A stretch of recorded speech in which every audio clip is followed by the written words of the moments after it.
एक गांव की अद्भुत कथा। वो जो लौटे बदल चुके थे। धूल में दबी वो पगडंडी। कहानी शुरू होती है एक यात्रा से।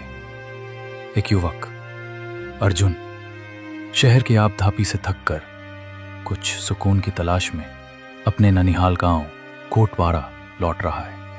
वो गांव जिसे बचपन में देखा था अब एक अलग ही रहस्यमयी चुप्पी में डूबा हुआ है। गांव में कोई भी रात के बाद घर से बाहर नहीं निकलता, ना ही कोई बच्चा अंधेरे में हंसता है। और सबसे अजीब, हर घर में एक ही दीवार पर एक लाल सिंदूरी हाथों का निशान बना हुआ है। अर्जुन चौंकता है। दूसरे दिन अर्जुन अपने मामा के खेतों की ओर जाता है, जहां से गांव के दक्षिण दिशा की एक टूटी हुई पगडंडी निकलती है। मामा उसे बार बार चेतावनी देते हैं, वहां मत जाना, वहां से लौटे लोग अब पहले जैसे नहीं रहे। अर्जुन की उत्सुकता बढ़ती है। उस रात वो चुपचाप अकेले पगडंडी पार करता है। पगडंडी के उस पार एक पुराना नीम का पेड़ बिल्कुल सूखा और काला।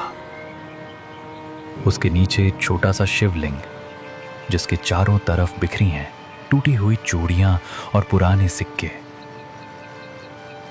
अर्जुन को ऐसा महसूस होता है जैसे किसी ने उसे देखा हो।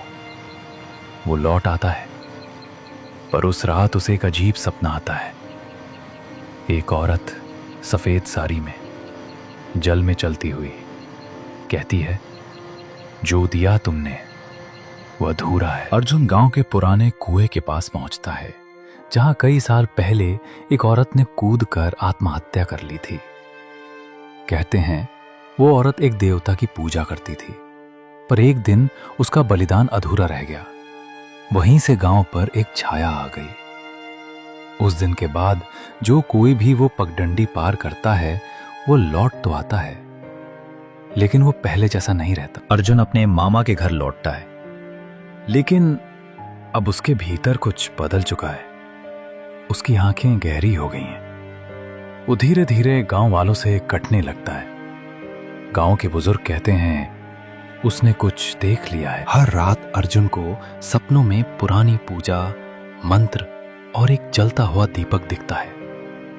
उसे लगता है कोई उससे अपना अधूरा काम पूरा करवाना चाहता है। गांव की एक बूढ़ी औरत बताती है, वो देवी नहीं है बेटा, वो शक्ति है, लेकिन अब अपवित्र हो चुकी है।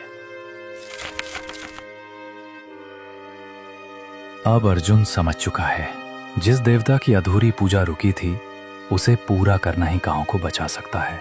वो अंतिम बार नीम के पेड़ के पास जाता है, पूजा करता है, चूड़ियां, दीपक, फूल और अंत में अपने खून से सिंदूर चढ़ाता है।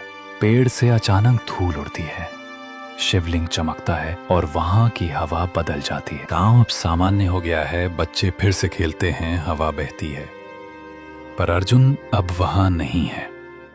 कहा जाता है उसने आत्म बलिदान किया, या शायद अब वही गांव की रक्षा करता है।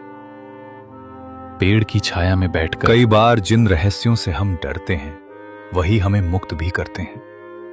कोटवाड़ा गांव आज भी है, लेकिन वो पगडंडी अब दिखाई नहीं देती, क्योंकि जो सच है वो सिर्फ उन आंखों को दिखता है जो उसे देखने का साहस रखते हैं।